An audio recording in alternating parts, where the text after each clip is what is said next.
வணக்கம் நண்பர்களே.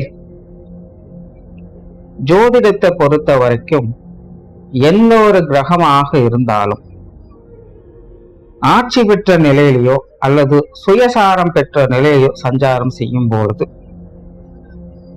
அந்த கிரகமானது பெரும்பாலும் பாசிட்டிவாகவே வேலை செய்யும்.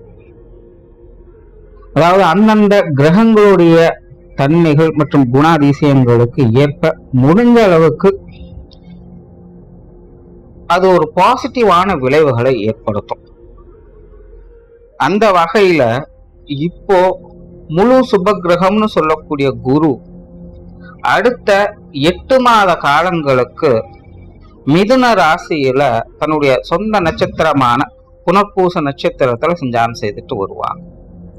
அதாவது முதல் 4 மாத காலங்கள் சுயசாரத்துல நேர்கதியில சஞ்சாரம் செய்யும். அடுத்த 4 மாத காலங்கள் தன்னுடைய சுயசாரத்துல வக்ரகதியில சஞ்சாரம் செய்வாங்க. ஆக குருவானது அடுத்த 8 மாத காலங்களுக்கு சுயசாரத்துல இருக்கு. ஆக ஒரு சுப கிரகமானது சுயசாரத்துல சஞ்சாரம் செய்யக்கூடிய இந்த காலகட்டங்கள் அந்த கிரகத்தால முடிஞ்ச அளவுக்கு நன்மைகளை கொண்டு வரும்.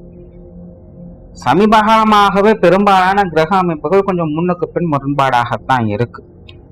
இந்த வருட ஆரம்பத்திலேயே பொது பலன்களை கொஞ்சம் சொல்லி இருப்போம். பெரும்பாலும் இந்த வருடமானதே கொஞ்சம் மந்த நிலைகள தான் இருக்கும் அப்படிங்கிறது. ஸோ மிச்சம் இருக்கிற இனி அடுத்தடுத்து வரக்கூடிய காலகட்டங்களுமே பார்த்தீங்கன்னா கொஞ்சம் முன்னுக்கு பின் முரண்பாடாகத்தான் இருக்கும். ஆனா இப்படிப்பட்ட நிலைகள்லையும் சில கிரக அமைப்புகள் கொஞ்சம் நல்ல நிலையில வேலை செய்யும். இதைத்தான் ஜோதிடத்துல ஒரு கதவு அடைத்தால் மறு கதவு திறக்கும்னு சொல்றது. அதனால இனி அடுத்தடுத்து வரக்கூடிய சில காலங்களுக்கு சில மாத காலங்களுக்கே பார்த்தீங்கன்னா சின்ன சின்ன சங்கடங்கள் பிரச்சனைகள் அப்படிங்கிறது ஒரு பக்கம் வந்து கொண்டிருந்தாலும் கூட துன்பத்திலும் இன்பங்கிற மாதிரி நல்ல விஷயங்களும் உடன் இருந்து கொண்டேதான் இருக்கும். அதற்கு பெரும்பாலும் இந்த குருனுடைய அமைப்பு சாதகமான நிலைகள்ல வேலை செஞ்சுக்கிட்டே இருக்கும். அப்படி இந்த குருவானது உங்களுடைய ராசி நிலைகளுக்கு ஏற்ப என்ன மாதிரியான சுப பலன்களை கொடுக்கும் அப்படிங்கிறத பத்தி தான் இந்த பதிவுல பார்க்க போறோம். மகர ராசியை பொறுத்த வரைக்கும் இந்த குருவானவர் ராசிக்கு 6ஆம் இடத்துல சஞ்சாரம் செய்துட்டு வர்றாங்க. இப்பதான் மகர ராசியானது 7 சனியிலிருந்து வெளிவர ஆரம்பிச்சிருக்கு. ஆனா அதே நேரம் குரு 6ஆம் இடத்துக்கு பயிற்சி ஆனாங்க. அதாவது மகர ராசியை பொறுத்த வரைக்கும் இந்த அசுகிரகம் ராசியை விட்டு வெளியே போகுது. ஒரு வகையில மகர ராசிக்கு ராசி அதிபதியே சனி தான். இருந்தாலும் கிரகாதிபத்திய வகையில சனியானது அசுப கிரகம் சொல்லப்படுது. அந்த வகையில அசுப கிரகம் என்பது ராசியை விட்டு வெளியே போக ஆரம்பிச்சு அசுப கிரகங்களின் அடிப்படையில குருவானவர் ராசிக்கு மறுஸ்தானத்துல சஞ்சாரம் செஞ்சாங்க. இதனால மகர ராசிக்காரங்களுக்கு இந்த கிரகாதிபத்திய வகையில கிரகங்களுடைய நிலைகள் அப்படிங்கிறது கொஞ்சம் குழப்ப அமைப்பை கொண்டு வந்தது. அதனால சமீப காலத்துல மகர ராசிக்காரங்களுடைய நிலை அப்படிங்கிறது பெருசா சொல்லிக்கிற மாதிரி எதுவும் இருக்க சாதிக்கணும்னு மனம் துடிக்கும், தைரியமாக எந்த ஒரு காரியத்திலும் இறங்க தயாராக இருப்பாங்க. ஆனா அவங்க எடுக்கக்கூடிய முயற்சிகளுக்கு தக்க பலன்கள் இல்லாம அடிக்கடி சுணங்கி போகக்கூடிய நிலை என்பது ஜானியர்னா மூலம் சறுக்குதுங்கிற நிலையை சமீப காலமாக மகர ராசிக்காரங்க அவங்களுடைய வயது நிலைக்கு கட்டாயம் பார்த்து வந்திருப்பாங்க. தவிர ஜெனரலாகவே இந்த 6ஆம் இடத்துல குரு என்பது கொஞ்சம் சிக்கலை கொடுக்கத்தான் செய்யும். மன பேதங்களை உண்டாக்கும், மன வருத்தங்களை மன சஞ்சலங்களையும் அது ஏற்படுத்தும். பொருளாதார ரீதியாகவும் கொஞ்சம் சங்கடத்தை ஏற்படுத்தும். மகர ராசிக்காரங்களுக்கு எவ்வளவு சம்பாதிச்சாலும் 10லங்கிற ஒரு பிரச்சனை இருந்துகிட்டு தான் இருக்கும். சம்பாதிச்சாலும் கூட 10 ரூபா சம்பாதிச்சாலும் 12 ரூபாய்க்கு செலவு ரெடியா இருக்கும். இயல்பாகவே இந்த காசு பணம் எப்படி வெளில போகுதுன்னே தெரியாது, கணிசமா கறந்துகிட்டே தான் இருக்கும். கடைசியெல்லாம் கணக்கு போட்டு பார்க்கும்போதுதான் விஷயமே புரியும் இவ்வளவு செலவா இருக்குதா அப்படின்னு. அதனால இயல்பாகவே மகர ராசிக்காரங்களுக்கு பொருளாதார நிலையில் கொஞ்சம் தாக்கங்கள் இருக்கத்தான் செய்யும்.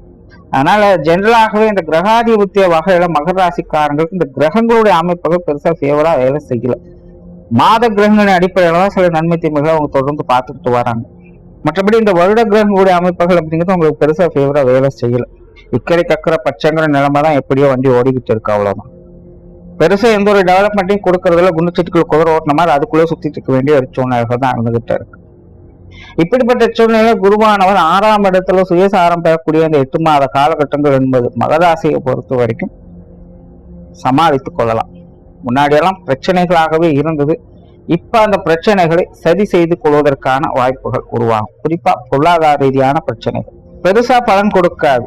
ஆனா மழை போல வர வேண்டிய பிரச்சனைகளை பனி போல மறைய வைக்கும். கடன் பிரச்சனைகள் இந்த காலகட்டங்கள்ல கட்டுக்குள்ள வரும். உடல்நல பிரச்சனைகள் இந்த காலகட்டங்களில் கட்டுக்குள்ள வரும். இந்த கோர்ட்டு கேஸ், பஞ்சாயத்து போன்ற விஷயங்கள் இந்த காலகட்டங்கள் உங்களுக்கு சாதகமாக அமையலாம். வாழ்க்கையில பிரச்சனையாக போய் கொண்டிருக்கக்கூடிய விஷயங்கள், காரியங்கள் இந்த காலகட்டங்கள் உங்களுக்கு ஒரு சாதகமான திருப்பு முனைகளுக்கு மாறும்.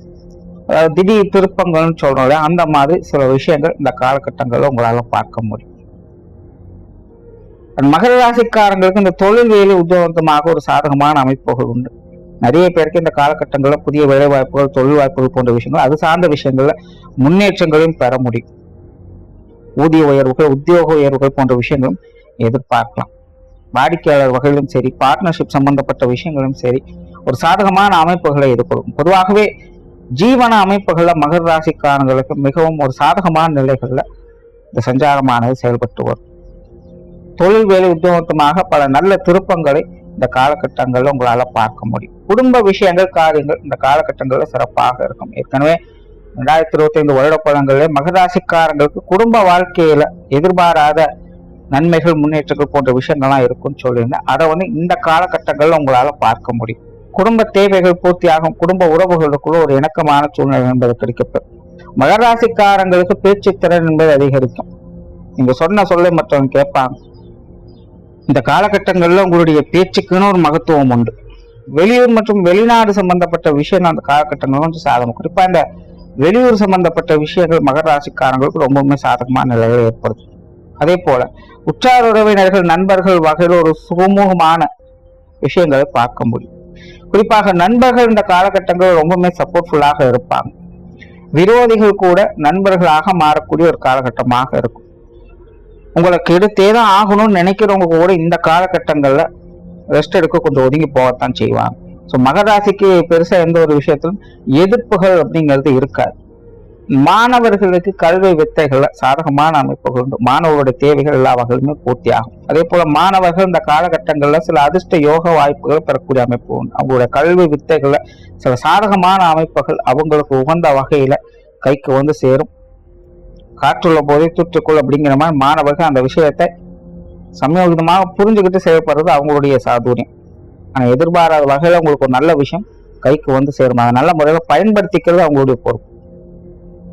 இந்த திருமண அமைப்புகள், புத்திரபாக்கிய அமைப்புகள் போன்ற விஷயங்கள்லாம் தடைப்பட்ட நிலைகள் இருக்கக்கூடிய விஷயங்களுக்கு சாதகமான நிலைகளை ஏற்படுத்தி கொடுக்கும்.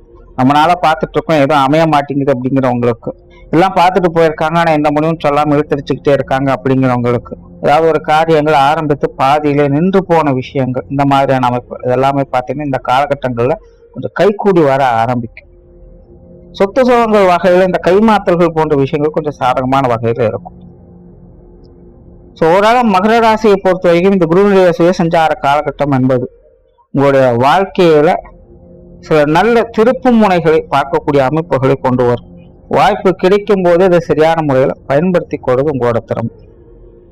நன்றி, வணக்கம், வாழ்க வளமுடன்.